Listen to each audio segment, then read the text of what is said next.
let me just skip back here. So if we were here, this is the kind of front side, and this is the back side. And now this is the back side, and this is the front side. And the back side, now that we're coming up here, we'd be looking for levels here. So the back side has the backside levels here. So we'd be putting in our hold level, obviously our normal hold, which is just the normal hold of our move down. Then the backside would be this one here, which is actually the the break level, which has been a break and a retest of it. But this would be the backside level here, or even here would be the backside. So we have, I guess one here you could say, or one down here. So this is the hold, and then this is the backside hold, and then this is the move 1, and this is the move 2, and it's the move. Oh my goodness, what's going on here? It's the move 1 that has the backside levels.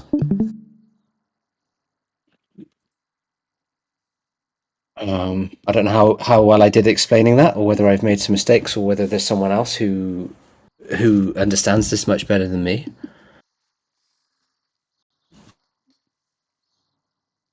So far, so good, I guess. Okay. So then that kind of understanding is I guess rudimental, and then from what I can make out from watching the stuff with Sin, there's two two main things to look at here, which are the backside hold levels will create or move the trend, and the front side hold, which is just a normal hold, will try and break the trend. So this is the bit for me that gets a little bit more complicated in terms of, I understand that when we come down here in R1, we're looking for backside levels. So we move down, and then price pulls back. So we have a move down, we have a pull back. And on the pullback, we're looking for these backside levels. And price is going to hit those backside levels. And we will then be able to array our trend. Something like this. This is creating a trend here. And then, I guess at the same time, that's happening here because we have probably something through all the way across here. I don't know where it'll be. Maybe this one here. This is a hold level that the price has come down and hit. This is a backside hold going through here, and that price comes down, hits the backside hold, it moves up, hits the backside hold here, and then creates our first point of the trend. So this is creating or moving the trend, and that's kind of okay to me. I don't know how well you understand that. I guess the difficult part of this is knowing, is this just going to create the trend and then continue the down move, or is this actually going to be more of a reversal or a pullback? Like, how do we know that backside level was going to cause this? How do we know that this backside level was going to cause this for us to move down again? I think what's important for these questions is to contextualize the higher time frame stuff, because that backside hold from the very left, or break level actually, you have the horizontal drawn out, yeah. It's horizontal for the whole part as it is like painted, but what we are also actually navigating just on that peak where the price gone on top of it and then fighting it, falling below and now going on top of it again, is also a whole range coming all the way from the 295 top. If you draw that out with an array through the area here, then you can see how this is also creating exactly these bounces or these fights previously, then claiming it, then jumping off of it, losing it. So always keep in mind that there are high time frame stuff in play. So it makes sense to rotate and cycle through many time frames and maybe have a node list of certain levels which are crucial, or yeah, keep them on your chart. You can also do that. And then if you get more confluence also from the 15-minute to what you've drawn out just, then that gives even more confluence to take those trades, either for resistance or then for support, because both things are valid. It's not like either or, it's just like the higher time frame stuff, and those large trends have a larger impact for also the higher time frame closures, but they obviously also work then scaling down into 15-minute chunks, and with things like the horizontal you've just put down there. So it's a combination of things. So we're obviously battling some higher time frame stuff here. Yeah, and then you can zoom into and then trade it at just like all the things you just explained. Just as a side note to keep in mind that there are higher time frame stuff in play always. Okay, so say, so we're on the 15 here, right? And we can say that the bounce here created this, and the bounce here broke this. Then, of course, just see how far actually happens after this. If we go back down or we go up. So this hold actually broke the trend because we have a hard close when we come up. But actually, it also moved the trend, right?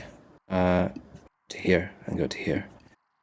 So would this actually be the backside as well of something else because it didn't, or is that enough? The fact that it just broke the trend. I guess on their own, I kind of understand how they work, but then if we're taking it into higher time frames and looking at all the other stuff, it starts to get a bit messy as to how you could actually trade them.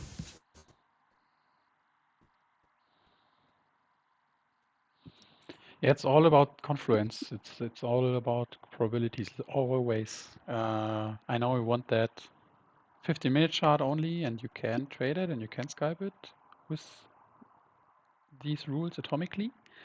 But if it then doesn't work out, and then only after you zoom out or dial into the other time frames just to find out why you just checked in a loss or negative gain, then you could ask yourself, why didn't you do that work up front, So yeah, you can do all these Skypes. We see many just in that little area that you could have taken based on those rules. But if it then fails eventually, because at some point as time moves on, there will one breakout or one side of the other or the other, and then you don't want to get caught off guard just to find out later why it basically happened, because you maybe had a 4-hour closure that was much more significant than what you're actually doing on the 15-minute, even though the smaller time frames bleed into higher time frames, bleed to even higher time frames, and then they print those higher time frame candles. But yeah, there's happening a lot in between before they actually turn into something. And as I like to do, even nuke to the upside or to the downside right before those closures, So if you're working on a 5-minute or 50-minute, always be a bit aware of how close am I to the 4-hour closure maybe, or to the next 12-hour closure or daily closure, before you consider But am I a next right trade. in thinking then that? But am I right in thinking then that if you're on a 15, you have to look to the 4, but then Surely if you were on the 4, you'd have the same problem looking to the daily or 3-day or whatever. And then if you went to the 3-day, you could say, well, you haven't checked the weekly or the monthly. Like where do you Where do you stop how do you looking? make sense of Yeah, at that's what a much point does tricky it part. become No, you can scalp those things. The recent quick dump to 207 was a perfect bounce from the 1 hour.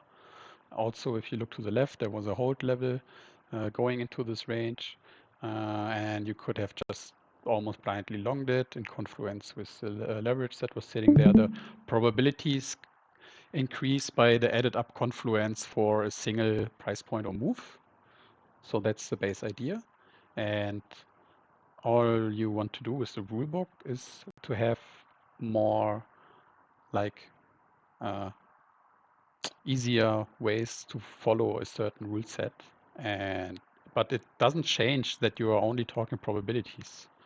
We have a bunch of closures today, like an 80-day closure, and technically it's allowed to, after that closure, go only down to, what is it, $204, and then fly up to new all-time highs. Technically, it is allowed to do this. Is it very likely, though? Probably not, because there's a lot of confluence from many timeframes that are requesting a drawdown to then bounce off of, to have all those confluence added up like a spring that keeps coiling, and then bounce really hard from it, and that's applicable through all the timeframes altogether. That means you can scalp atomically on the 5-minute, 15-minute, but you want to still do the work up front to be aware of what's in play, at least to a certain degree. I don't say chart 1 hour, 2, 4, 8, 12, 1 day, 2 day, 3 day, up to 73 day. So your chart is completely cluttered with shit. But in best case, you would at least want some higher time frame stuff. Then maybe your 4-hour setup, maybe your daily setup. And if you then get confluence at a single price point, that there's a short, because a lot of things get there together. And now your 15-minute is pushing up into that short. And it looks like it could break down based on those rules and the break levels to the left because they get rejected. And maybe you have a hold from the backside to the even further left. You get the idea. You stack up those confluential price points, and then you pull the trigger. And the more confluence you have, the better you can scale into that confluence with the actual position size or leverage height. I don't know how you deal with your positions, but it's not about like catching every move perfectly with the same size and same leverage for every price situation. It's more about adding confluence from multiple sources at a single price point based on those rules as a general framework. So, you know, Okay.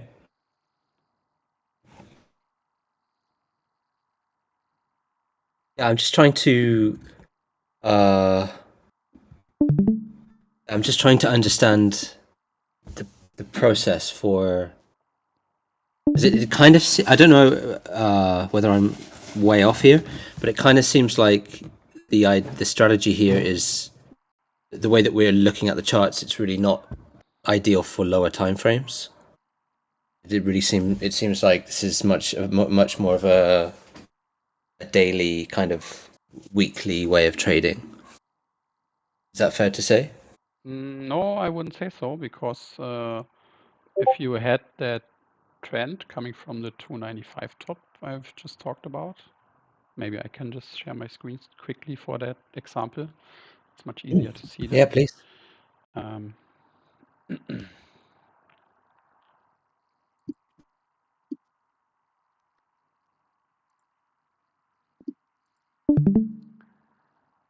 Can you see something? Yeah, we see it. Okay. So if I go into the daily, you will see I don't even have a lot of lines here. I mean, I have many feeds and many layouts, but on this, I don't have many lines, but I have these trends coming all the way from here, being anchored to here from the last closure. And if I go into the 50-minute now, then you can already, perfectly see how price was like dancing with this line, and that's also what I was saying. Now, if you take the hold that or break level that you had earlier, it was somewhere around here, I guess. Yeah, it was somewhere around here. So basically, all this tap dancing on top was somewhere, I don't know, let's say here. Then you get like added up confluence about this. You can see how it was fighting before as resistance. Now you can short it. Then take some profits, put your SL, let it run. Eventually it jumps above, and then you can do the inverse. It claimed it, and then you can wait. I mean, you can try to short here somewhere, but you won't have a lot of structure because technically it would be just like this, and then you are like, okay, what am I up against? I would have to cycle through other time frames to find a rejection here, or maybe on the heat maps I see there's just liquidations, and that makes a reversal also likely. You can have both the same price point, or you can have either or.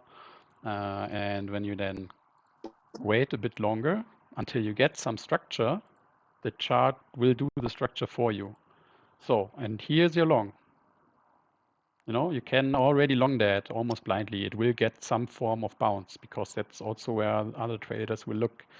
You have a breakout, you have a break retest from the top, you have the range that comes all the way from the 295 top all the way down here that got claimed, and then you will get some form of bounce. So I don't have all our charts for our 12-hour daily, weekly, monthly, and whatever. I don't have them drawn here, but I have at least some framework that gives me some confluence and guidance to legitimize that we are not likely going to do just the sweep and then the dump, because that's also often cases. You get just a quick rip wick for a trend sweep, and then it's done. And then it goes back down. But due to the confluence from multiple things, you have a good chance that if you are scalping in your 50-minute for your trading session, that you will have the bounce here and also more playing. To me, this is textbook distribution. So be careful to keep longing this for very long, but you can see how many times you could have actually done it in the end. Then it tests its own high in the range, and you can short it again, have a tight stop loss. You get all the way down to the range. You can see how precise it even is. Yeah, maybe 3 cents, 4 cents offset from it. You long it again. Can anticipate that it will eventually get back up here into all these areas, and then keep doing that on and on until eventually should be more careful, because eventually you might have areated that out and you will see, I didn't do it yet, but eventually you will see that okay, we are probably getting more and more breaks of trends, of local trends, and now we are testing backsides with stuff like this. So longing after what has been offered already here on the next tests becomes increasingly more risky. So do with caution and then see what happens. So, and then eventually it falls even through, sweeps all the liquidity below that was there, and then goes right above. So yeah, and then sweeps even further, and then you are falling back into your 1 hour setup, because that's the one I actually drawn out for the most part. Sorry, coming from these lows, and you get just a simple bounce here. And while it was going down there, because I was aiming to long this, I was also looking into the lower time frames, because I don't have a hold level from the 1 hour purely, but we know there are more time frames in play, so I can just cycle through what the chart is offering me, and eventually I will find something that will align with my 1 hour support. So that was an easy confluence to long this.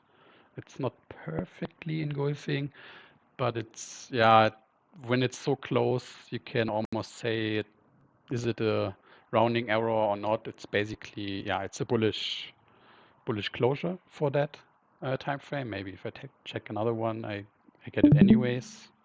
So yeah, for the 24 minutes, for example, it was, I don't know, for 20 minutes, yeah, would have been a bit lower, but the 30-minute for me was good enough to see that's kind of a hold level here. And the 1 hour meets this price point. So if I, oops, sorry.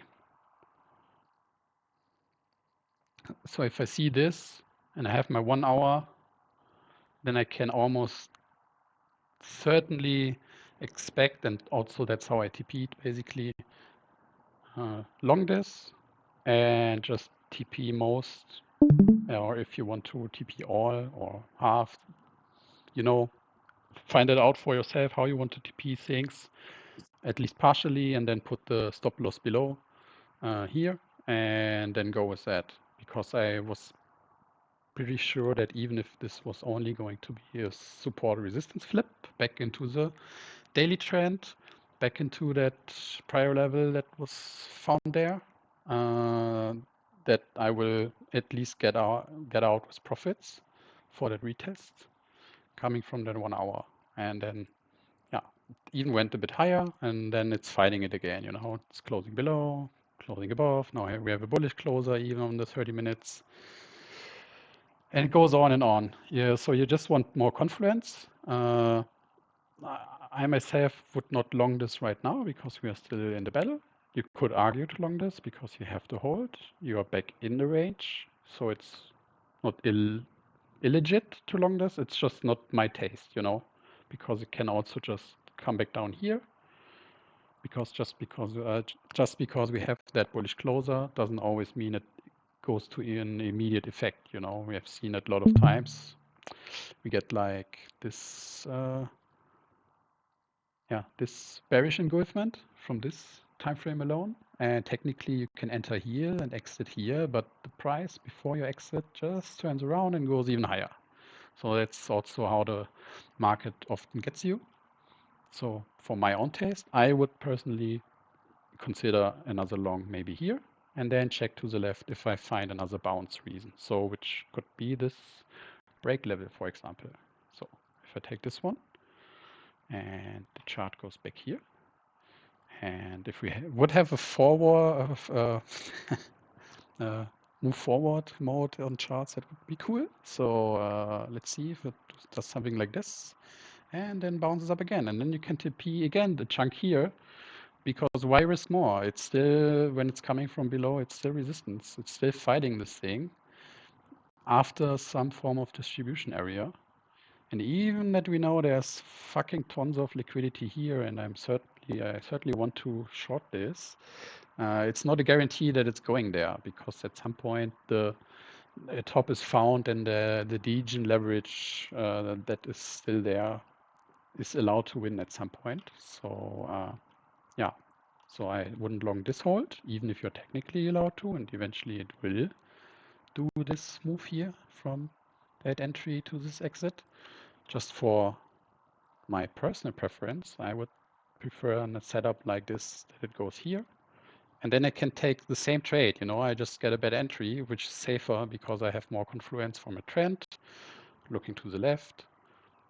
And then even have an easy exit to go back in here.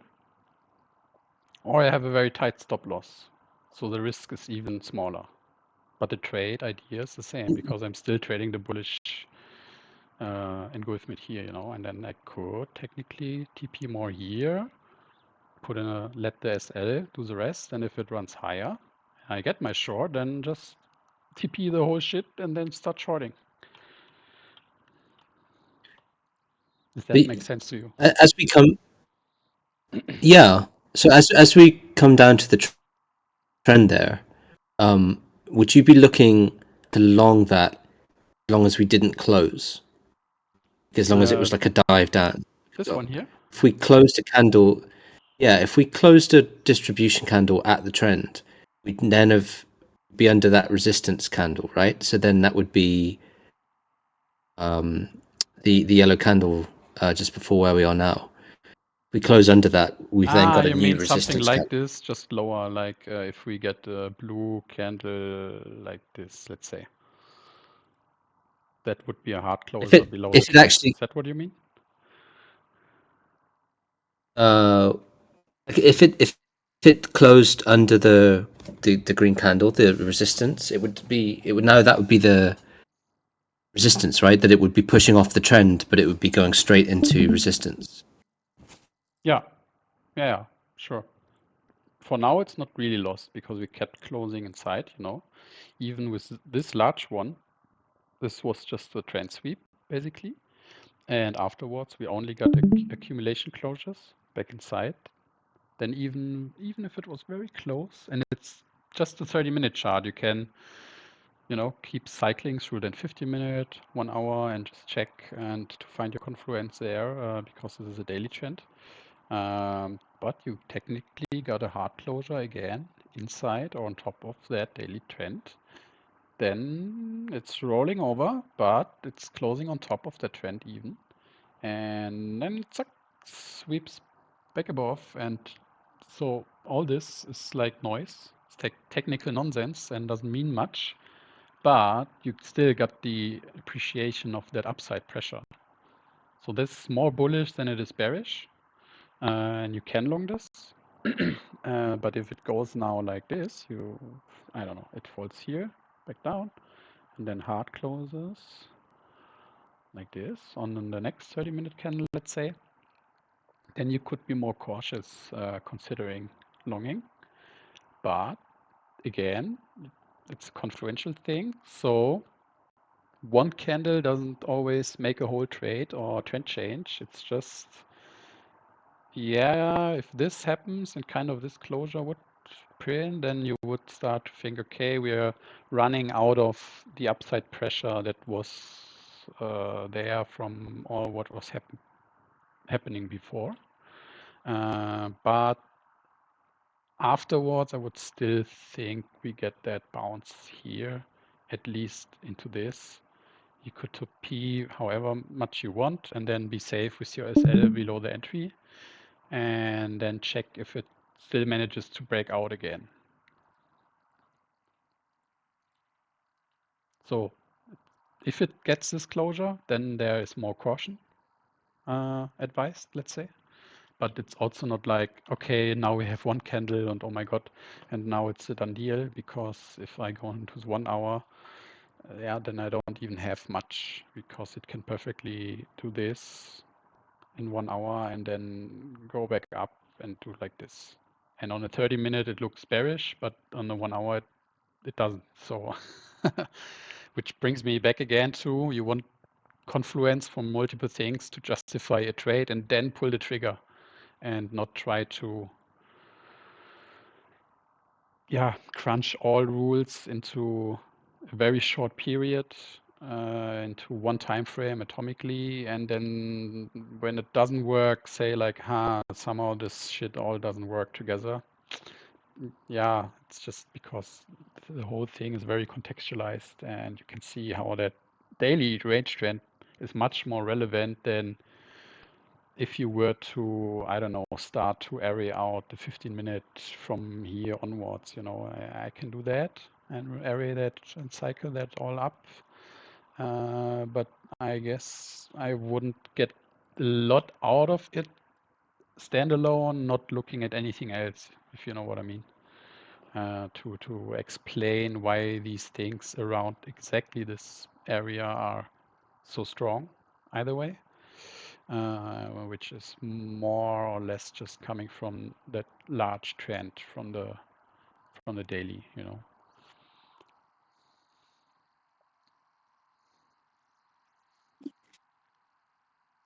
Okay, thanks so much for that, Blue. Does anyone have any questions on this? Is there anything that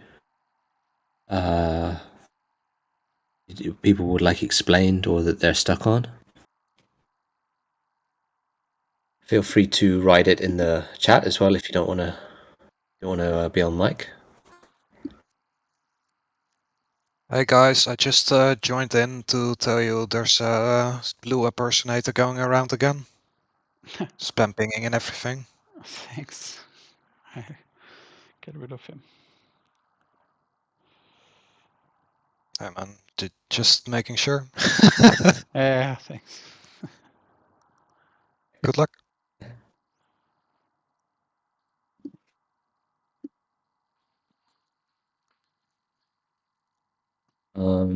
Okay, so I presume no one has any questions. Do we? I couldn't find the. Oh, Charlie Joe is asking, would it be possible to share the weekly? Yeah, we can.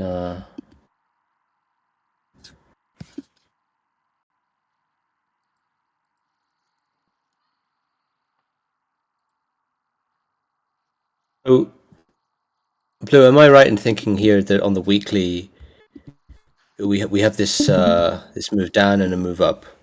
So now this move up, we're looking for these levels here, these backside levels, and now we're in the essentially the hold.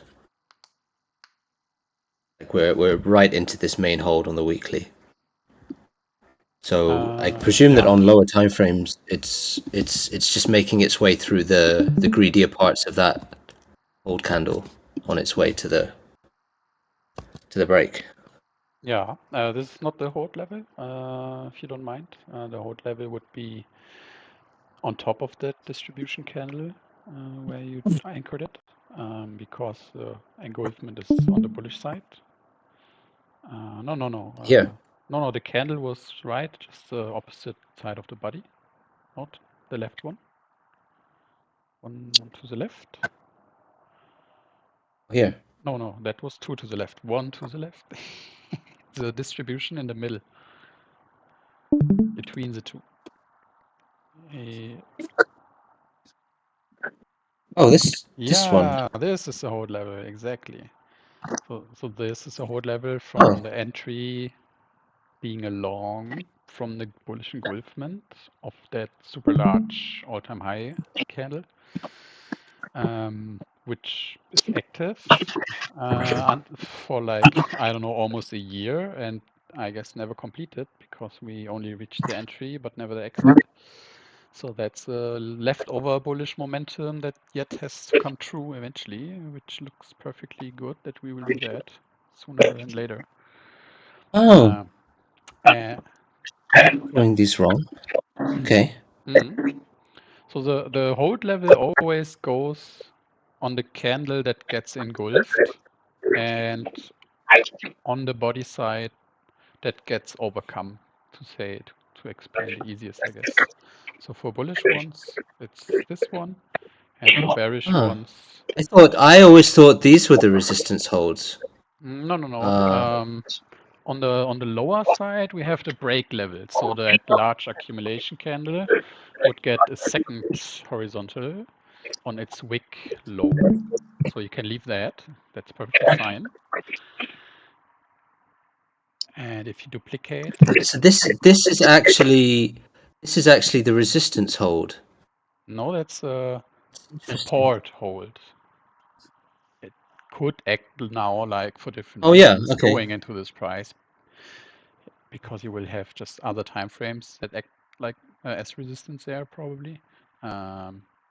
Also just normal price heights. It's not like wicks don't matter. We have a lot of wicks around that level that will act as resistance, but atomically, this single example again is more a support hold, being a bullish engulfment on that situation you got there. So this hold here, even though we haven't come above it yet or closed above it, it's still providing resistance to this move right now because we've closed above it here. Again, it's, if you would just take it for what it is, it's a bullish support hold. But you will find other reasons why we are resisting so much at this area, which is all the drawn out time frames and trends, and also even only that daily trend I just shown you. If you go on the daily and draw it all the way from the top into the yesterday's closure, then that's also a strong resistance already. But technically on the weekly, candle isn't doing anything then. This isn't any hold or resistance on the weekly anymore. This candle on itself doesn't do a whole lot. You can use it to draw trend lines, or maybe range trends. But for hold and resistance, hold for either resistance or support, it doesn't provide anything because it's just bullish engulfing. So that distribution candle from before was technically getting the hold level to be used as support. And I don't have the chart perfectly in my memory. So if you scale in now from the weekly into the daily, after you have drawn out that hold level, if you could add it again on that distribution body top, and now go into the daily, then you could actually see if it got activated and bounced off and got its entry and exit already within that weekly candle that looks like that was just smashing through. So no, it looks like it fell mostly only through. So if you would add the fib retracement on that distribution candle for how far it should bounce on the weekly.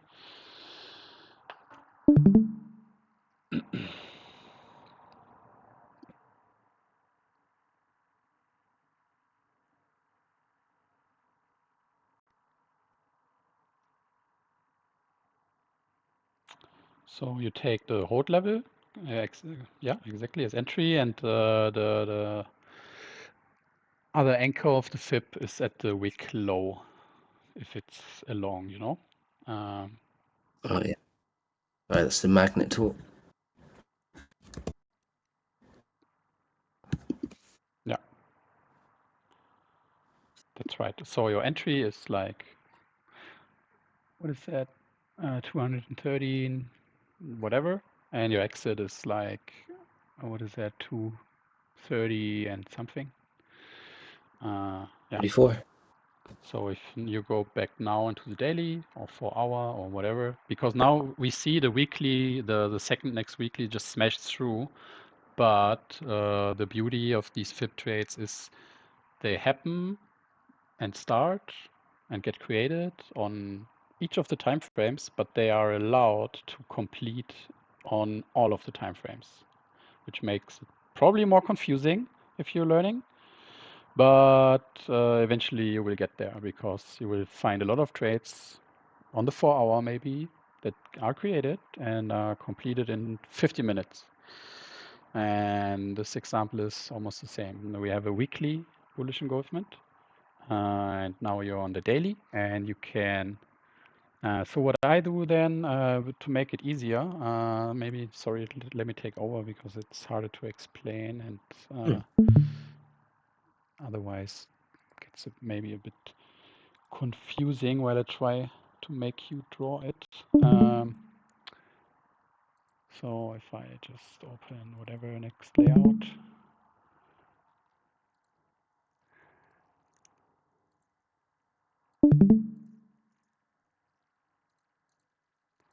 So if we go to that example again.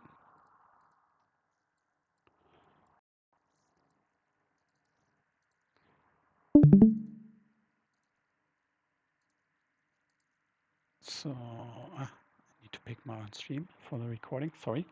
So we have that hold level, we have the fib trade. So this is your entry, this is your exit. And what I do then to check, sorry, when I have a fib trade, as simple as that, and then I want to check if it completed on any other time frame afterwards. If you leave the anchor like that, it can be sometimes a bit messy to really see it in this candle, because if there was any candle where it could have completed, and it's this whole candle, because that's where the entry started, because it hit here. But because it's a weekly, it could have run through dailies and whatever, go all the way up here and still close down here. You wouldn't see it here because it's a weekly, so you would want to go into a lower time frame to check if it completed. But if I do that now on the daily, then my fib anchor is still on that distribution candle. So it wouldn't really help me now for ease to see did it happen or did it not happen. I mean we know now it actually didn't happen, but for the sake of the example, what I do then to keep it simple is I just move with the arrow, because when you have the magnet activated, it doesn't work that well to move with the mouse. I just stay on the time frame the trade happened, and then use the arrow keys on the keyboard and move the fib. See how I can move that around with pressing left and right on the keyboard. So I move that from the earliest time the trade can even activate and complete, which is this is a Wouldn't mind distribution putting just a candle. little bit in though. Like the more you put in, the more. No, well, so I got my face fucking ripped off on it at the beginning of the year. I lost so I won like fucking 55 last year, right? And then fucking lost 10 at the beginning. Okay, sorry. Interesting. Yeah, sorry, I Well, was just a bit distracted from that input. quick question. Instead of moving the fib line, can you just not do a full horizontal line on the candle you want to check? Yeah, I mean, it's also there, yeah. But you wouldn't see the time component if you just put the horizontal. I mean, I'm sorry, not the horizontal. I forgot the line that goes up and down. the line Instead of a horizontal, the fib? the vertical one.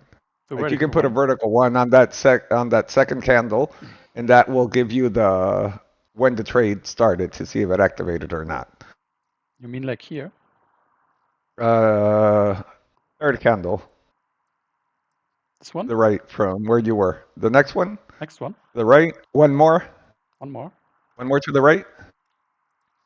Like if you put that line there, now you lower the time frames and you know where you're looking to see if it activated or not. Yeah, let's check. You'll just look for that. Never did it like that, vertical but line. may work, probably. Yeah, see the vertical line tells you where it started. At least that's what I do.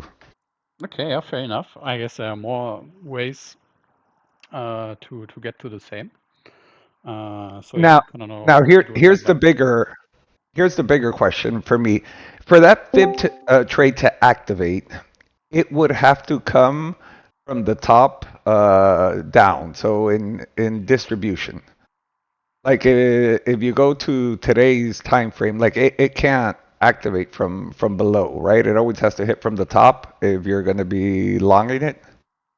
That's Yeah. long. Mm-hmm. Yeah. For it to activate, it has to basically be in distribution, hit the line, that activates the fib, and then yes, it could go lower, but that's when it activates, when it hits the line. Exactly, yeah. It basically activated here, but it never reached its exit until date even, so it's still to play out. Yeah, period. So yeah, to wrap it up for the explanation of the arrow key. So thanks for the import with the verticals. Never thought of doing it like that. But if you want to do it like this, then there you also have that option to just move it of when the entry can happen the earliest, and then check a lower time frame, and then you see it immediately from where. Also, this is what I was actually wondering, if the verticals are that accurate, because it seems like there's an offset between the two. And since I've never tried, I'm not sure why that is. But Well, that's because you put the fib box on the second candle, and it was on the third before. Yeah. That's why you saw that offset. You're right. My bad. Then we also put the vertical here because that's then fair enough, because that's the earliest moment it can happen. Yeah, and then they start both at the same time. So then, yeah, that's perfectly fine. So anything after, you would see like, okay, entry, exit, didn't happen yet, only entry. And you can do that then for all time frames because the FIB trades get activated or created on each of the time frames, but can be completed either for entry and then exit on all of the time frames, either up or down, doesn't matter.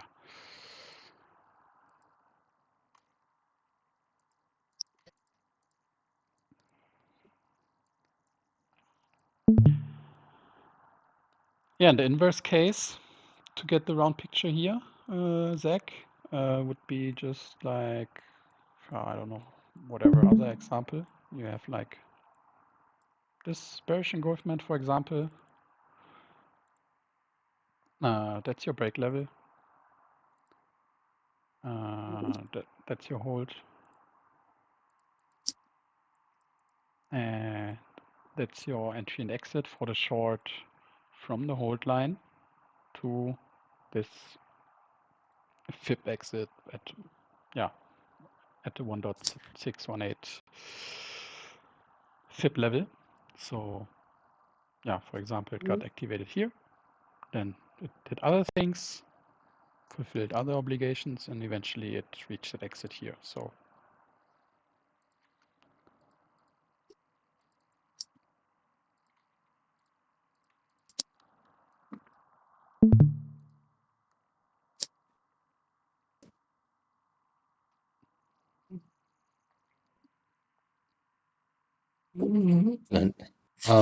Does anyone have any more questions? Is there anything anyone wants to jump in on? Something someone's struggling with? Well, I hate to be that guy, but for some crazy reason, I can do 10 FIB trades on paper, and they will all play out. And then the one I go in, that one does not play out.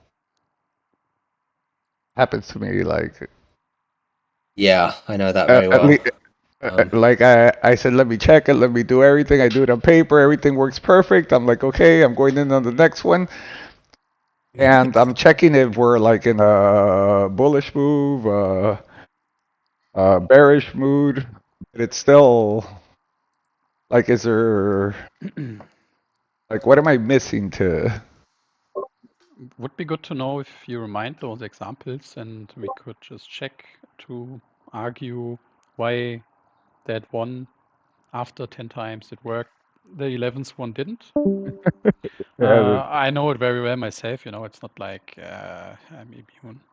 It just happens. But if you remember, we could at least check and see why the chances for the 11th example were diminished or were affected by other stuff that was in play to make it understandable also then for you in the future why it doesn't, because I know the traction to just take the FIB and I mean, we just have a live example in front of us again on that 30-minute.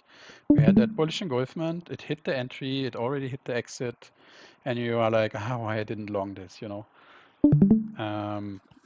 because you could have. I also said like it's a legit trade, also given that it's reclaiming that range, that daily range, and so it's just not what I wanted to trade for what I am, preferentially trading when we are trading tops.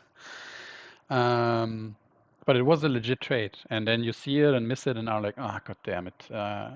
On paper it worked out again, and now when I take the next one, it won't work out. I know that, yeah. So. Yeah, I'm exaggerating a bit, but yeah, like everyone I do on paper basically works out. And then when I start doing them, I'd say have to. But I'll make sure to post some on the Discord next time I do one. Hey, Cryptonaut, I've got a question. I got a question for you. Are you ranking the risk of the FIB trades that you're taking, and are you consistently taking the same type of FIBs? Pretty much, yes. At least to my knowledge. So are you taking low risk, high risk, medium risk? Which or are you just taking low risk? That's the whole point. I will do 10 high risk on paper, and those work out. But I do the supposedly low risk. Like I said, I'm exaggerating a bit, but yeah, those are the ones that I put money in. Those are the ones that do not work out. Feel you. Yeah. I mean, also the Oh, other fib to the left, with the accumulation candle between just before the large distribution candle is a fib trade. Yeah, exactly there. And you can already see it hit the entry but never reached exit yet. And that would be a perfect example of, no, the second anchor goes to the wick. Yeah. And you can see it reached entry, and the first anchor also goes to the body. Sorry for being so pity, but yeah, exactly. That's why I work with the magnet tool all the time. It makes shit easier. You can see how it went to the entry on like 3 candles later, but it didn't reach exit yet. So that would be like a typical, like eye rolling. Oh my god, missed the exit so closely, and now it's going up, and I'm in the negative and sweating. Even though the 10 times before it worked and now it didn't, and wow, what the fuck. Eventually we'll get there. It's most of the time, honestly, then just a matter of patience, position size, and leverage. So if you can maybe work a bit more on that, that you're not sweating over your position because you're afraid of a huge loss when it runs against you and you don't have the time or patience or capacity emotionally to just wait until it hits the exit. Then it's usually mostly a matter of position size and leverage, why you are going through this.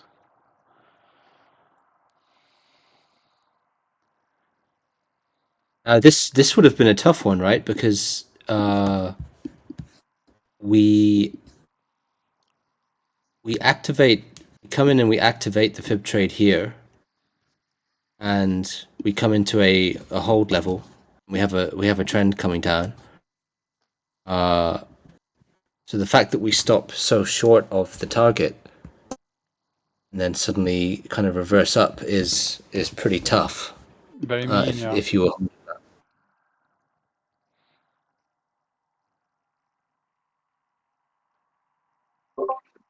It's also a high risk fib, so it's part of the risk of taking the high risk ones. Would you like to explain again what makes a high risk, medium risk, and low risk? Just if you have it on record. Off the top of my head, but so high risk is basically you have no structure formed above the fib. Medium risk is you have at least 2 candles in the same direction, kind of formed above the fib. I get it below in this case because this is short, but sorry, I'm probably going too fast, but whoever's making notes. And then low risk is you have ranges, and actually not by definition. I look at it like if you have ranges formed above the fib that you're taking, then that's essentially low risk. But by definition, I think it was you have to have at least 2 candles in a long fib formed above the fib and an additional fib formed on the same time frame. Okay. Excuse me. Thanks. Yeah. Is it an additional fib or just 3 or 4 candles would give you a low risk? No, you want the additional fib. So Because 3 or 4 candles is just an extension of a range on a different time frame. Yeah, it's So just for a range this on a different time frame. Sorry. No, go ahead. I was just rambling. Sorry. So for this 30-minute, you would probably check at least the 15-minute, right? And see if you got that low risk, and then just trade this No, one it's instead. No, it's got to be on the same time frame. Yeah, you wouldn't switch to a lower time frame to verify if there was additional to verify risk on a different time frame. You verify risk or classify risk on the same time frame you're trading on. So here's the high, medium, and low risk. Let's just very quickly. So high risk, you get an engulfment, but there's no additional structure. So that means Correct. we've engulfed, but there's nothing to stop us falling back down below. Yep. The next candle could go straight back down, activate the fib, and that's high risk. Yeah. So for example, if we have one candle and then we get an engulfment, we're looking for price to come here and then move up again. But if there's no structure below, we can just fall straight down. Correct. Yeah, when talking longs, right, and for shorts inversely, which Yeah. just happened basically on that 30-minute. There was only one candle engulfment, no structure, Yeah. and then it went That's high. basically high only up. risk. Okay, but if we go into the 50-minute So this now, would be to just to understand it better, that single engulfment of that 15-minute and right in the middle of where the 30-minute is, yeah, also sitting. Is that a low risk then, or is it still high risk? That's medium. That's medium. medium risk because you've got two down candles. Yeah, the daily on the 24th, 4 days ago, that would be a high risk. If you go to the daily chart, I think it was Sunday the 24th.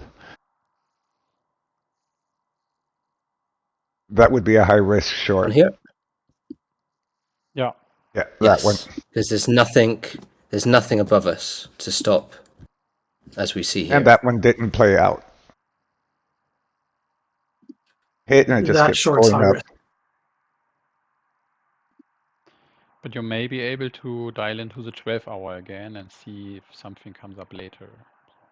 Then you have a medium risk trade at least. Didn't complete yet, but I see what. Yeah, I see what you're thinking, Blue. Yeah. yeah, it's more also a question rather than a comment. Just speaking in my mind, because I'm not used yet to those 3 risk profiles per FIP.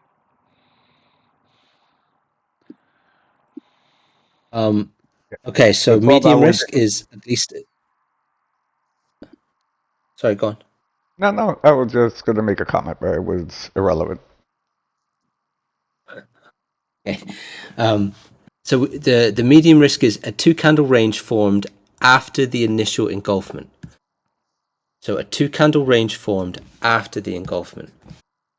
Okay. So if we, let's say, here we have an engulfment. And is this the 2 candle range formed after that, or is it this? I mean, how do you? I'm just trying to find your screen here, actually. Still see the risk profile? There we go. No, there you go. Okay, that's my fault. So here we have an engulfment. Is our fib entry, and we have to have a 2 candle range formed after the engulfment. So we engulf here, and then we form the 2 candle range. Is that? No, That's, the 2 candle high range risk. has to be going. The 2 candle range has to be going in the direction of the trade, so in the direction of the short. In that case, yes, that's a 2 candle distribution range that forms after, but we've already activated the fib prior, so that's still high risk. Yeah. Essentially, need the fib to form and then blue candles afterwards. Before we even activate. Prior to activation, yes. That's what makes it medium risk. Okay. I'm gonna try and find one of those, but For the 50-minute again, sorry if I'm picking that one, but it's the live One price right, also. there's one right there. So Yeah, the There was 12 one hour right on the there. 24th. It's a medium. On the 24th. Yeah, right there. That's a medium risk. But that one didn't play out either. I would say yes. I would say yes. Yeah. So if I follow what was just said, Can we go to the 15-minute once more for what's going on live? Then we should see that there is a low risk printed from that example we just had, because we had 2 distribution candles after the engulfment happened, right? So the fib, I mean the fib to the left from the little top accumulation candle in the middle. Yeah. So this fib, it got the engulfment, it went back up, but then got 2 more distribution candles on the lower end, and then it went higher to the entry, and then it also hit the exit, obviously, eventually. But just following the ideas and rules, that would be then after the 2 distribution candles have been printed, then should be a low risk trade, right? No, low risk is another fib has to form. Okay, then medium risk, sorry. Yeah, medium risk Yeah, is. medium. Okay. So just to go over that very quickly, is the engulfment. This is the 2 candle range that forms after the engulfment, or this one? This one, I would say. That's how I understood it, at least. What are you going long or are you going short? Like the first one you Short. circled would be a medium risk short. The second one you circled would be, I would say a high risk long. Oh, we once we get the engulfment, we have to have 2 candle range form for it to be medium Yeah, right risk. there is a short, a medium risk short, because you had 1 and then 2 distribution candles after that one. What I'm asking is this the 2 candle range that forms after the engulfment, or is this the 2 candle range that forms after this engulfment? The first one. That's a Okay. 2 candle range. That one, the big one. Yeah. Yeah. Okay. This would be medium risk. We get our entry and we get our in here. This is high risk. No, that's a medium risk going long. That one that you circled. It's a long medium risk because you have accumulation candles. Candles. More than 2. Okay. Yeah. We have 2 candles. Very good. Now there, to my All right. understanding, it would be better to look in a higher time frame because you have enough candles. That'll probably be a 1 hour. It would probably be a low risk. I mean a high risk, I'm sorry. That hasn't formed. It's this one on the 22nd hour or 21st. Because we were going long. The next candle, that one. See right there, that would be a high risk long, because the other candle hasn't closed yet, to my understanding. Once it closes, Okay, it'll be so a medium. if we get a green candle here, and then price comes and medium. activates the fib, that's medium risk. If this goes down now on this candle and activates, that is a high risk. Exactly. So, okay, so 1 candle high, 2 candle medium. So is it basically the more candles we go up, the more ranges we form, the lower the risk becomes? Well, and this I didn't know until right now. I'm not sure who clarified it for me. To make it a low risk, you would want another fib to another range to form. I thought if it was more than 2 candles, it became a low risk, but no, you need another fib to form. For the low risk, That's correct. you want the engulfment, a 2 candle range, and another engulfment. The same direction. Yeah. Correct. So we And want I an think engulfment. on a side note, keep always your running trend in mind.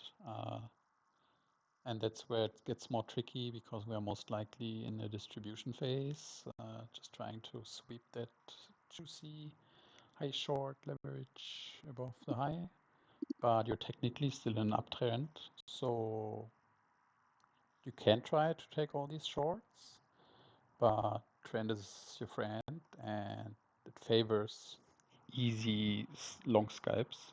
So it's also like, yeah, it might be sometimes a higher risk long, but if you're trading with the trend, you also have a diminished risk on top of it being a high risk. So yeah. Yeah, I think that is where my biggest error is, that I get hyped up. Even if the fit forms, even if it's low risk, if you're going against the trend, you still have a higher risk. Yeah. Like you really need to see if we're going up, being bullish, or we're going down in the larger time frames to actually make a good.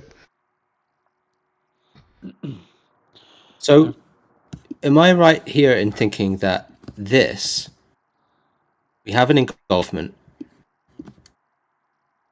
So, check. We have a 2-candle range. Check. And then we have another engulfment. So, does that make this one the low risk or this one the low risk? The first one. That one is the low risk. The other one is a high risk. The one higher up would be a high risk.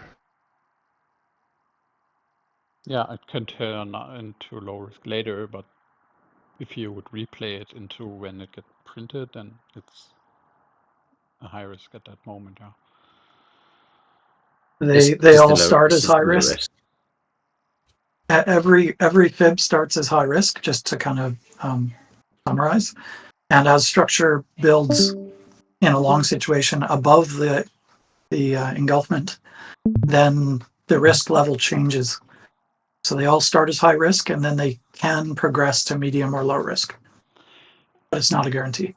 Yeah, it makes sense, because if we just look at exactly what we see now, you have a tiny front and back side of their own, you know, because that low risk fib, yeah, that one becomes a low risk fib because it's creating a tiny backside of the later on front side, and you are trading then when it's going down, being the front side, you're trading the backside of the running front side. So it aligns with those ideas as well. But it only does after it got printed, its engulfment, turning into a low risk trade, and then making that tiny little backside you can then trade on that front side. We would have been sweating a little bit here. Yeah, not really, because the other candle prior already got the entry and the exit. That accumulation candle that with a large wick hit your entry and your exit in one sweep in that 1 hour. Yeah, the trade was complete by then. Yeah, you're right, Blue. Like where wick's down, that's completion, I think. Yeah, this one. That's what I mean. Well, this one. Yeah. You can have, if Totally you missed go, that. Yeah. Yeah, if you then dial into the 5-minute or 50-minute, you would see that a lower time frame completed the 1 hour.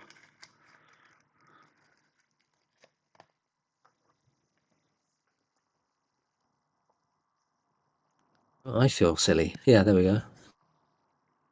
Yeah, it's really important to check because sometimes they get activated 3 minutes before, like on the next candle, like 3 minutes after it was formed.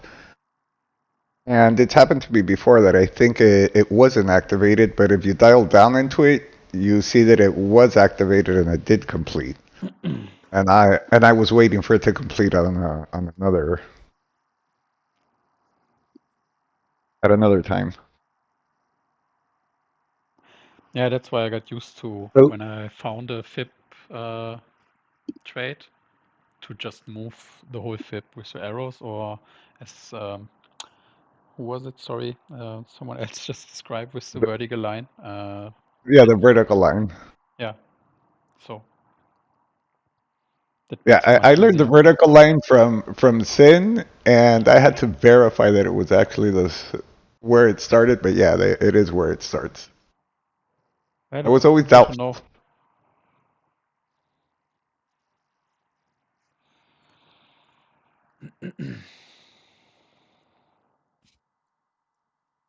Okay, so we've done high risk, low, and this is the low risk. And how often do you guys like? What is the most common fib? Obviously, Ling, you said that every fib trade starts as a high risk. So I guess the answer is high risk. But which is most common? I presume high to medium is most common, but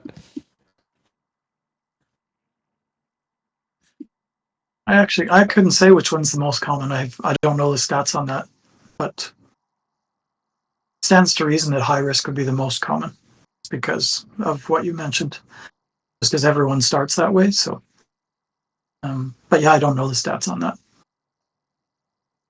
here we would have a low risk, correct? But it could be a long time It before we come already back to that. completed. It already completed because it hit on the next candle the entry. Oh, So it did hit. Oh, Yeah, it it's activated. so easy to That miss was a low those. risk or high risk. I mean, Yeah. it was high risk and completed, like Blue said. What I had to do for these ones is I had to make an indicator that showed me when it was activated and when it was complete, because I just kept missing them all the time. I don't know whether it's just me that misses them, but yeah, like that one, I don't know why I missed them, but I had to make something that showed the little tick if we hit the levels. That's pretty actually neat. pretty awesome. Yeah, that's neat. Yeah, 'cause, Charger helped me, and I have like an error table which gives me everything, kind of like the one on the Discord. But I like that even more that it shows you on the fib if it completed or not. Yeah, this was a real pain in the ass to make it. And it only works because of the way that PineScript works. It'll only work on the current fib, so it can't store. I tried to make it so it would store past fibs, but it really didn't want to do it. But it'll Unless work on any fib you put it on. yeah, it finds the most recent engulfment, and then it plots the first three levels, and then if price activates, it shows activation, and if it hits one of the levels after the activation, it will give a tick. That's amazing. I love it. If it's possible The for you to share that, that would be amazing. Yeah, I'm happy to share it. Maybe you guys can work. I made it through ChatGDP, which was, if anyone's tried to make indicators on ChatGDP with PineScript, it is a close to death type stressful situation. But the only downfall of this is that you can have one fib playing out, and then there'll be another engulfment, and it'll switch now to the next one. So you might lose your previous fib. Okay, I see. There's constant engulfments happening here. In some ways, it's good because it kind of follows the most recent one, but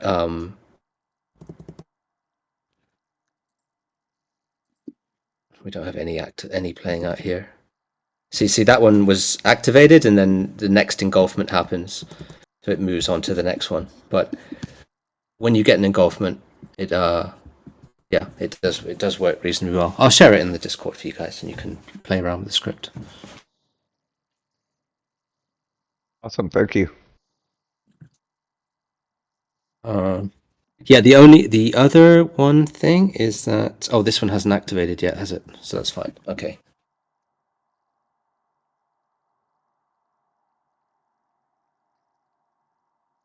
Yeah, also I want to shape, or I don't know, sharpen a bit the caution about the fibs when even if you're trading with the trend, And it's going up now overall, basically on the weekly, the daily, I don't know, 20-day, all of it. And even locally, if you're going into these high prices, volatility will increase and you will get bullish engulfments that may hit medium or low risk due to the discussed conditions. But you're still like, yeah, tap dancing on razor's edge, trying to long into the high, you know. So yeah, just be a bit more cautious when things get overheated. That's probably where other things will help you. Zooming out, looking where the market structure is currently. Maybe you did already 10 scalps and they were all a win, and the 11th one hitting this high and not hitting the exit after its entry and then just dumping will stop loss you out, and you're good because you made so many profits before. But if you're just like, let's say, starting your session and you're trading into the high, be aware that sometimes waiting and using the third trading category, which is just waiting and patience, makes also sense, or at least try to look for reasons why shorting eventually makes more sense, even if you have bullish engulfments being longs on that potentially local top. Yeah, just because eventually you will have engulfments left behind and they may complete and in the future. But yeah, you can check many boxes that justify keep longing, and you will still get wrecked for other reasons. And so try to keep in mind that there are reasons why eventually price stops going up, you know.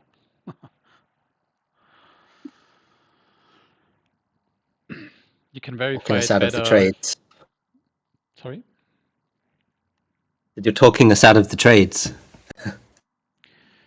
No, that not. It's just,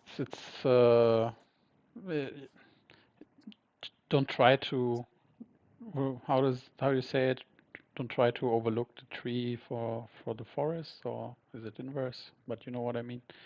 If you dial into the Yes. 5 minute or 50-minute, and then you zoom in and you have all your chart and all your lines at this range, yeah, super sexy. But if you are hitting daily resistance, weekly, monthly resistance, your 1 hour is overheat to the death, and 50-minute is bearishly diverging, and you're only about challenging a short sweep with millions and millions of degenerate longs below the last wicks, then you just want to be more cautious in what total market structure and total market picture you are actually longing into. So you can probably better verify it if you cycle through more time frames and see eventually those tops, you get larger candles, more volatility, and you will also start to print more and more bearish engulfments into these tops. That's usually when either a distribution range just is forming. Then you still may get bullish engulfments. I don't say you don't get them. It's just like, I guess that's where experience will help you over time as you exercise, that you eventually like start to smell smoke, and where there's smoke there is fire, so you probably don't want to long into fire, or at least wait until there's more structure you can justify more longing into, if you know what I mean. So yeah. Yeah, it makes total sense. The more confluence you can get, like I'm good at giving warnings for people to not lose money, not to make money, since I've lost plenty doing dumb things. And yeah, the more confluence you can get before jumping into a trade, definitely worth it.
So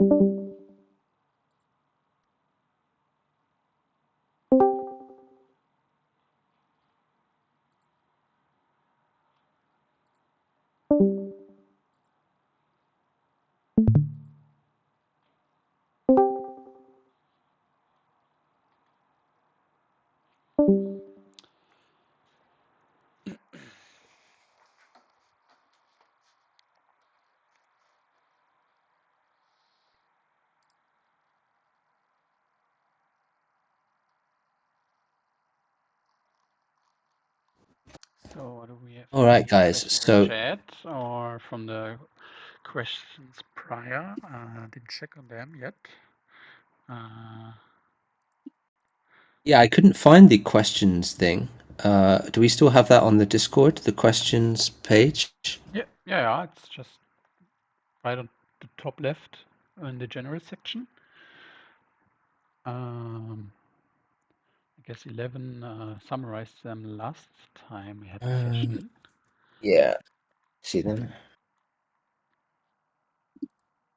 Yeah, this one comes up all the time. Choosing which chart for accuracy. So, hey guys, basic question on which chart token to choose when trying to draw the most external trend line. If I refer to Sin's YouTube video, Education Recap, where he draws a 1 week trend line on Sol, if you check the chart, we're going to have to go and look at that chart for this question. The chart are different. Okay, this one is a bit of a complicated one.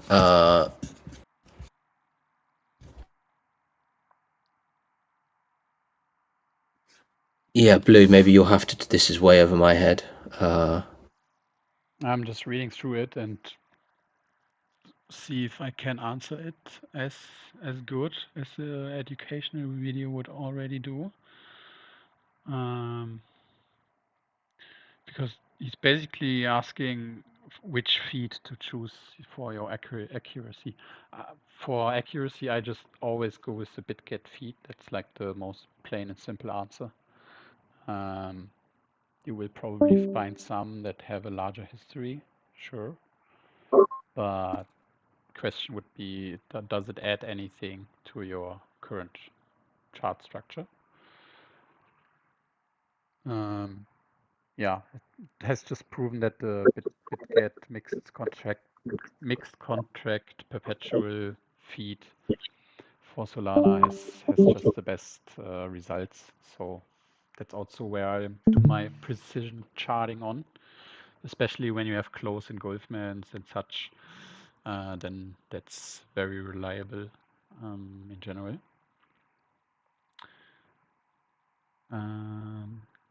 Yeah, not much to add there. I don't know if others have other experiences with other feeds. I can just say what I do and how it works, and it does work very well. So I would go with that. I'll just add that I think for best results, you definitely want to be trading on the feed that you're trading on. Like, don't be using the Solana USD feed as an example if you're trading on the Solana perp, because they do differ. So, Yes, the prices, the candles will be a bit different sometimes.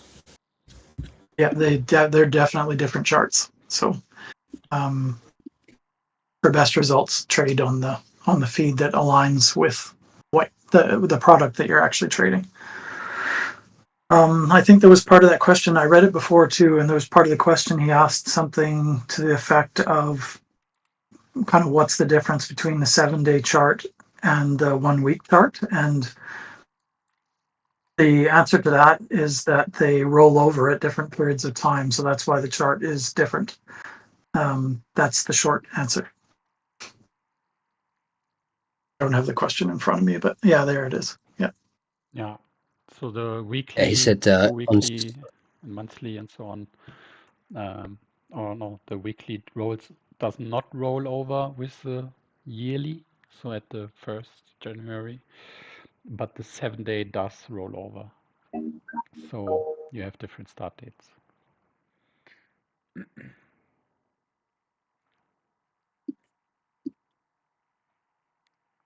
Nice. Okay. And for the other question in the middle, I'm sorry, I don't know. I don't really trade other tokens. Maybe you can find out, one of us, 2233, and see what you find and then share it. If nobody else who's right here has experience with how do chart history compare to the BitGet chart if you're trading other tokens is basically the question. Since I don't do that, I cannot really answer it.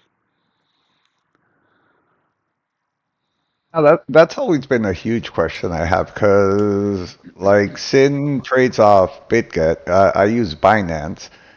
Binance has a much longer history, so even his latest educational video, his his trend is way different from mine because Binance just has a longer history, so the trend starts from way before.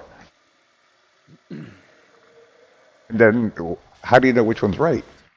And they both work, mind you, if you give it Confluence, but it's just a different line you track. Yeah, what I do, I still do the precision charting on the BitGet mixed contract perpetual feed, but I also trade on Binance. So yeah, and the trades still play out. So I don't know. Maybe it's luck only, but maybe it also doesn't really matter. I trade on Jupiter, so even after I chart something, I have to give it an allowance for Jupiter because Jupiter's always 20 cents off, Yeah, 30 cents off. that sucks. Yeah.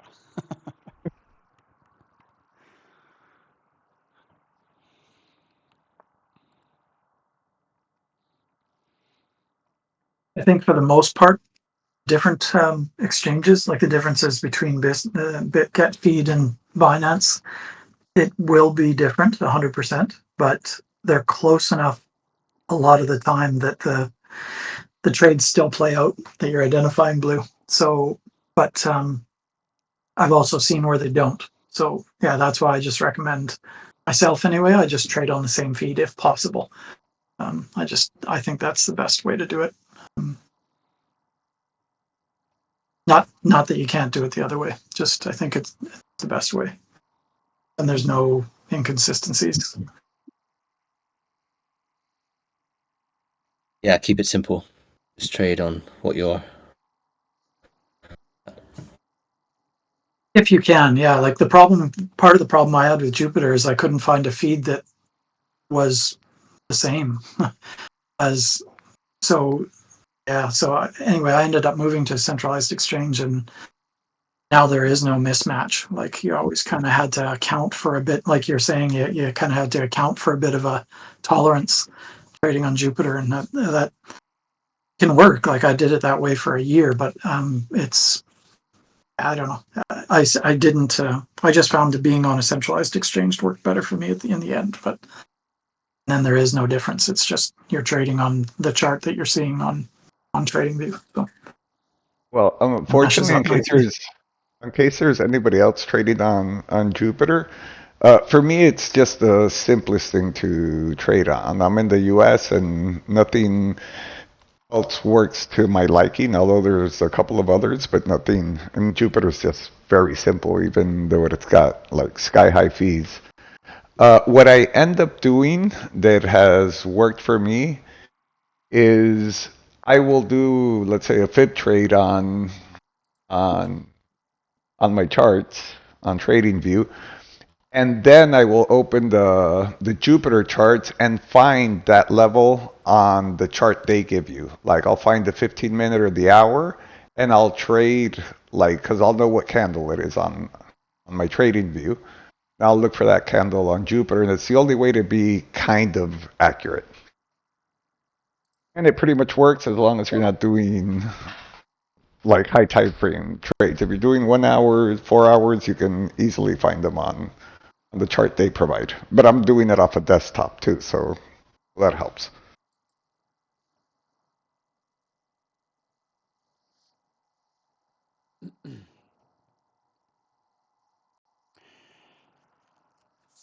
Yeah, so we have Another question here from Deranged Potatoes. Didn't get to that answer in last session, but I wanted to follow up on this. I guess we kind of already answered it to what was already said, but nonetheless, I will just repeat it then because he had a 30-minute fib trade into a top. It was a long and it got its entry but didn't reach exit before things started dumping massively. Yeah, this one, exactly, the left behind. And while we're into the top, I was talking about things overheating and so on, and shared those things in the chat. That's again, at some point, if things go into the top prices, you will still get longs printed coming from engulfments, but yeah, you want to see what the whole structure is, what the whole situation is. And that's like a perfect image of, okay, I'm zoomed in, I'm seeing the 30-minute engulfment, and yeah, obviously when it goes down, it will hit the entry, but it didn't reach the exit before it starts dumping really hard. So that's, yeah, how much longing are you trying to do into tops where it gets super risky? Is always like questionable. If you have these top ranges, as talked a lot in the earlier parts of the session today, at least wait for some structure to build, like the tap dancing on the daily range and that breakout or claiming of that same. That's more like valid longing rather than trying to blindly long a 30-minute engulfment, being zoomed in while things are overheated on the 4-hour, 1-hour daily, going all in through their resistances and bearish divergences on the RSI, seeing the open interest going to a new all-time high at that moment. Those are like not confluential things to entertain, keep longing, even if you get a bullish engulfment, because it just doesn't align with the whole risk the chart is or the market is actually offering you. So yeah, I mean, we spoke about it plenty today, but I just wanted to go explicitly through that example because he asked, yeah, almost 2 weeks ago. So This is the setup that he shared. yeah, exactly. And for my part, not that I can offer anything better than Blue, but I mean, we do have a hold level here, right? That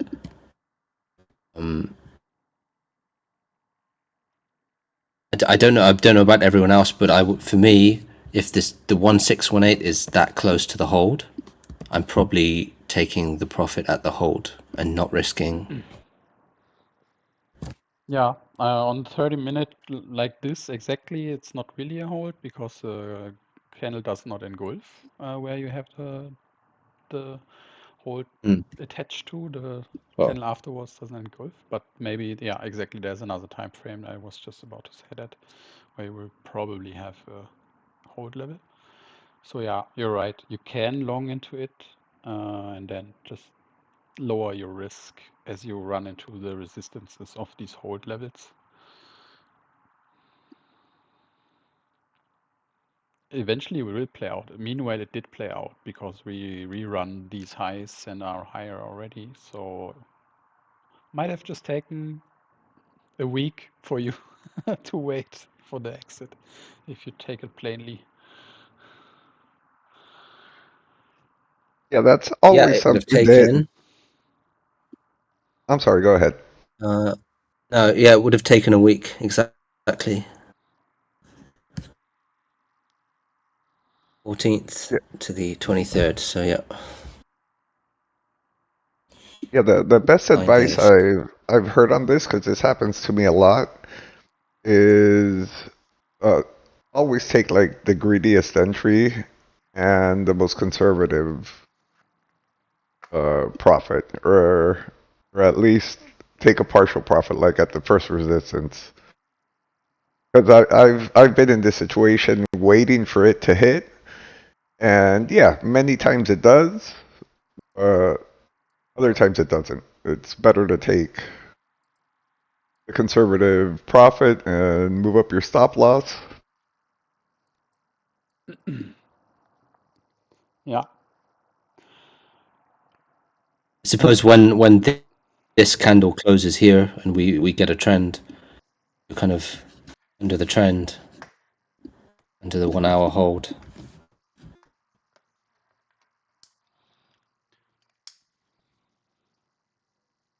I mean, it could have perfectly make a double and a triple top. We've just experienced it on the other peaks, so I get it. It could have worked out, but in the whole grand scheme of things, it wasn't super likely that it will happen. So that will get us back to the whole concept of all of trading is just probabilities, and you want confluential trades and not every trade. So, and if you do take such trade, then maybe I don't know if you have 10,000 in your account. Does it really need to be a $10,000 position then, or can it be maybe $100 position and just try to see what happens? You know, might be not super exciting and printing loads of money if you size down, but I think if you keep winning on average and grow your account steadily, that will carry you a much longer way than trying to hit home runs with every trade. And usually, on average, most people wipe their accounts out if they oversize or over leverage and don't appreciate many smaller gains, which compound like stupid if you can just hustle and exercise a lot and execute a lot and get all this confluence in. If you have like 3,000 trades made already, then yeah, and you have a win ratio that's relatively high or profit ratio that's relatively high, then that also adds to your capability to scale differently versus if you're sweating constantly about large sums and just flip-flopping between your anxiety and your euphoria of making profits and losses, which doesn't add to like a good framework, if you ask me. So Yeah, well, just yesterday I I took can definitely attest to that. Oh. Oh, you're good. Go ahead. I was just going to say what Blue said is totally true. Like, totally true. It's trying to get the big wins, trying to get the big win after big win is what takes me back. And if I just stuck with the small ones, I'd be much further ahead than I am now. Yeah, that's pretty much what I was gonna say. Yesterday, I took a decent loss shorting the 12-hour fib, and I was well into profit. But since I wanted it to hit $200 mark, it never got there. It got to 201, and then I exited at a loss. Mainly because it was a large size and it was just getting out of control. So I could have gotten out basically breaking even, but I took the loss just because it was too big. If it was smaller, I would have let it run and I would have done well. Like I would have gotten out in profit like 8 hours later. yeah, So relatable. sizing doesn't matter. And I don't tell those things because I was immune to this all my life. I tell those things because I went through this for a large Yeah, part, making all those mistakes over and over again until it clicked that it's not smart. it is not. So yeah, not patronizing. It's just sharing experience. Hopefully others avoid those mistakes to stick around longer.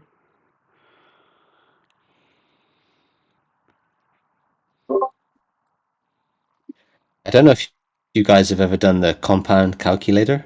It's eye-opening.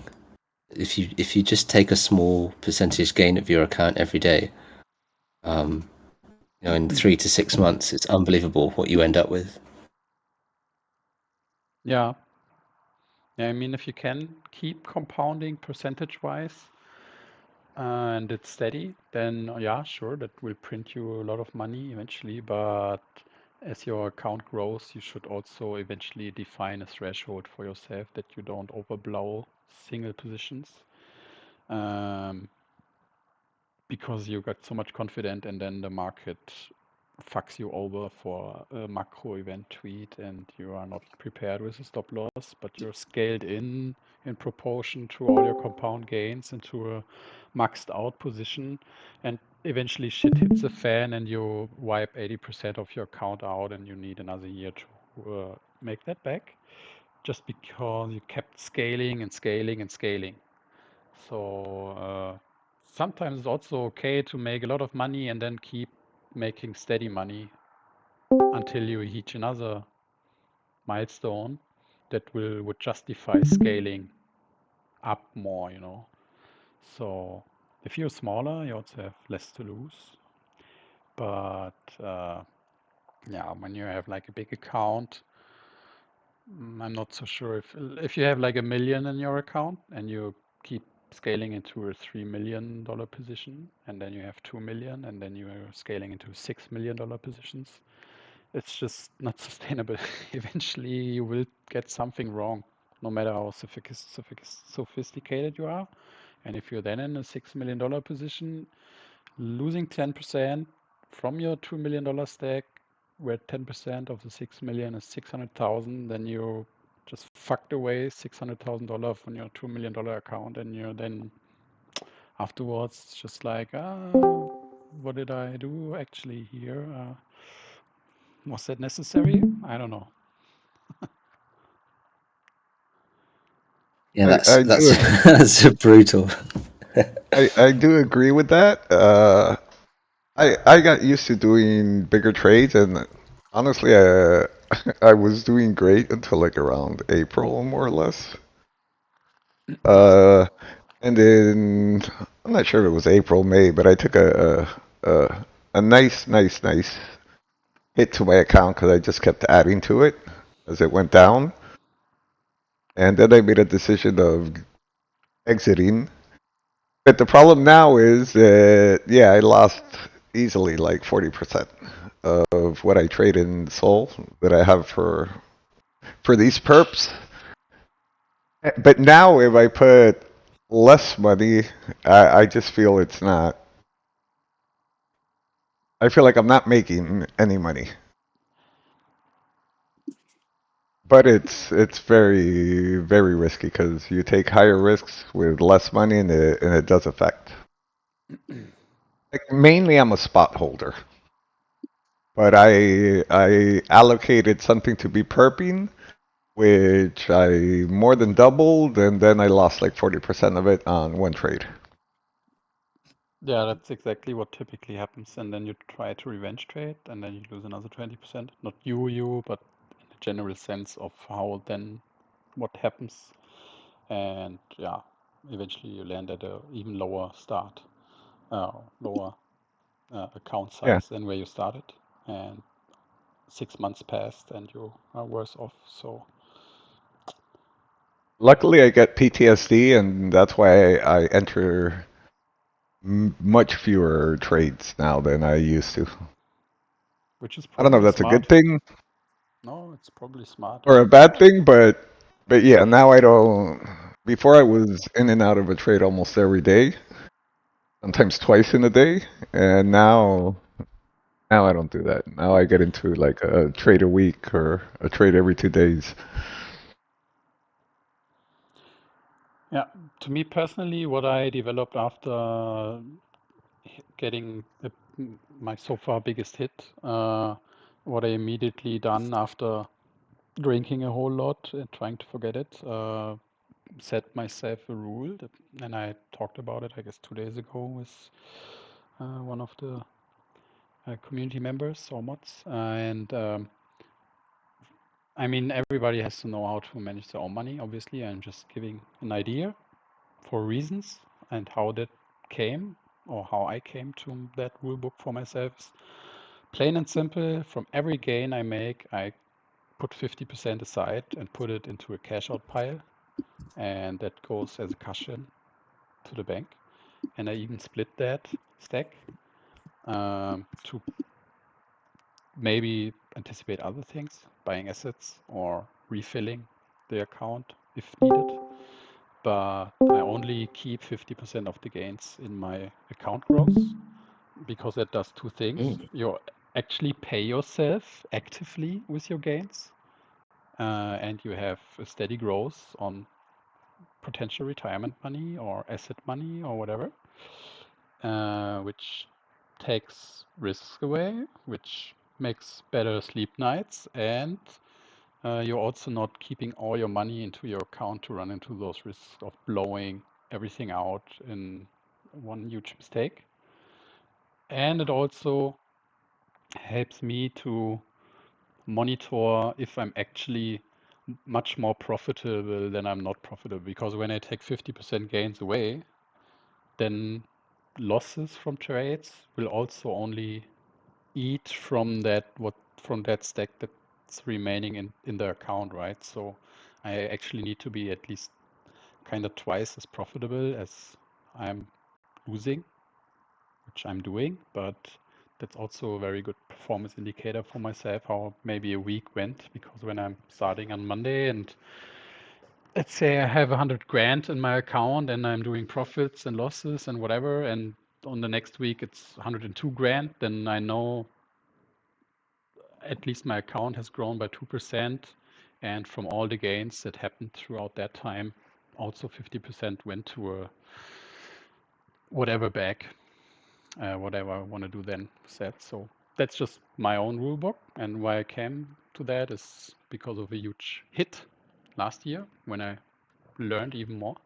So yeah, just giving an idea I mean, as to why and it makes what I do. total sense.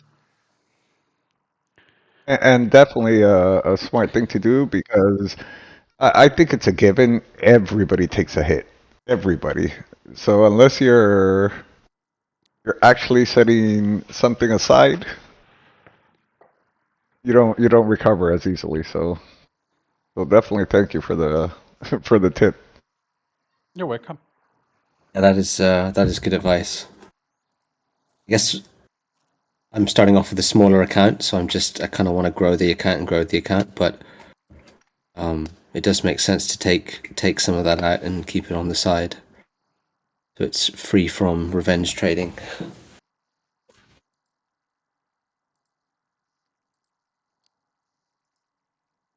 All right, guys. Thank you. I actually have to take off because granddaughter got to my house. So, but thank you for the insights. Yeah, sure. Yeah, thanks for joining us.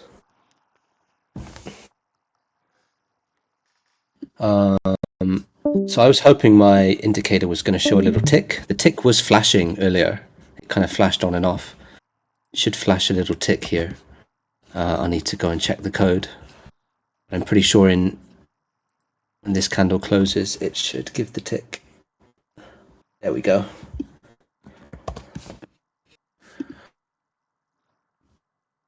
It's kind of very amateur Pine script. So good that this fib trade. What did we say this was? This was a low high risk, wasn't it? Yeah, This was a high risk trade. high risk, and it worked out, and then now we're all mad. Yeah. We could have made money during the live stream. I'm sure someone did. So we have one Nice. So very broad question, if you don't mind, from Big Tree Small X. Yeah, she basically is asking, like, the most general question that could be is like, where do you start drawing and how? I would recommend really then to start watching all the videos that are already on the YouTube channel. You could focus on the educational videos because that's probably where things are very condensed. Yeah, where Sin explains how you can cycle through time frames and where you start drawing out those things. Or if you find time to watch all the live sessions, there were many examples, those drawings and how to approach a chart from the peak start or the pico bottom if you want so. I guess it doesn't make a lot of sense to go rerun it right now as to how general the question is, but yeah, I would say just go through all the material, and if you then have like specific follow-up questions, then happy to hear about those, and then we will probably answer them or find ourselves working through them. Because I'm still learning myself that frameworks, even though it seems like it has super basic ideas and rules, given the fact how fractal all the time frames are to each other, gives it still massive complexity to wrap your head around, at least for me.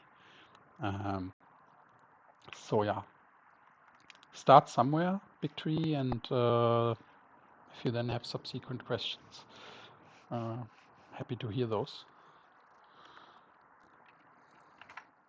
Yeah, there's a good amount of stuff here on the that you put together on the knowledge links, and then obviously the FibLab live sessions, and then Sin's YouTube channel as well. So there's so much, there's so much to be going on with, and then once you master all of that, you can try and wrap your head around cotton candy.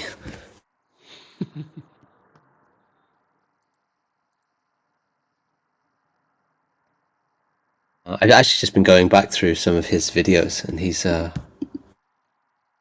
a unique individual, I'll say the least.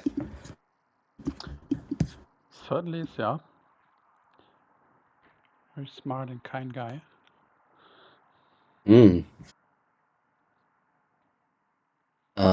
Yeah, so is there anything else that anyone wants to touch on? I think we've been going for about 2 hours now.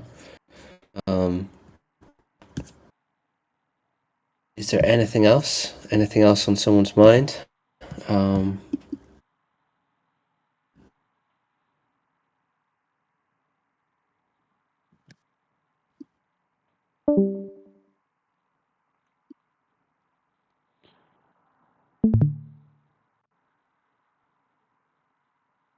I think the best advice of tonight is, Blue, your idea to take a 50% out of each win. Keep it on the side. I think I'm going to implement that. Yeah, and you can also put it to work, you know, it doesn't need to sleep on a bank. There are yields. I mean, it's not a secret that I'm only stacking cash and trading 100% cash based, and I'm only looking forward to buy assets when we are actually in the bear and everybody's selling their houses and mortgages to the banks, and then the assets to delay that problem. That's when I will buy actual assets. Doesn't need to be like the way of everybody. I can understand if you want an asset back to sleep on long-term things and just don't care swinging up and down. But if you stack cash, you can also put it to work and just farm some yield with daily payouts. For example, Binance has good yielding, like 7 to 11% on USDC, for example. And if you don't have access to Binance, you probably find another exchange with similar offers. So there are multiple ways to leverage, even if you just stack cash, your cushion without just letting it sleep and inflate.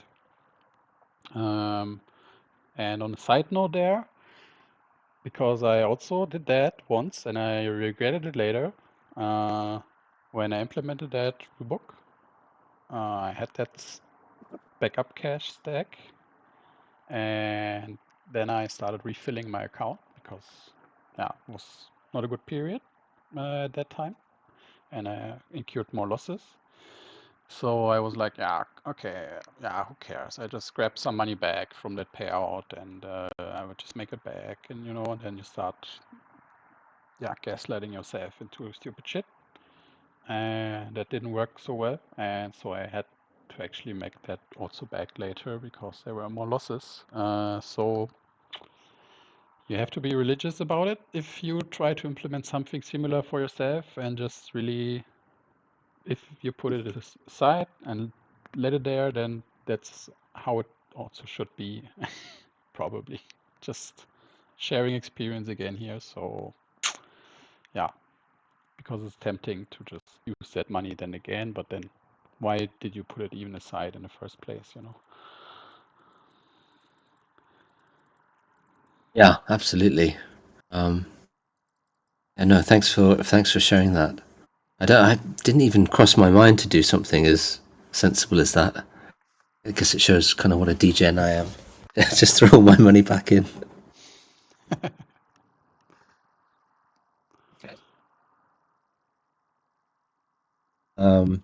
Okay, should we wrap it up here? Let everyone resume their lives. So I want to say a big thanks for Blue for your time and effort, and as always for maintaining the Discord. And I don't think Sin's in with us today, but a big thanks to him for all his time as well, and to Charges as well, of course. And yeah, thanks for everyone for joining. It's been a total pleasure. I hope everyone learned something. Yeah, thank you too, guys. Always a pleasure every week.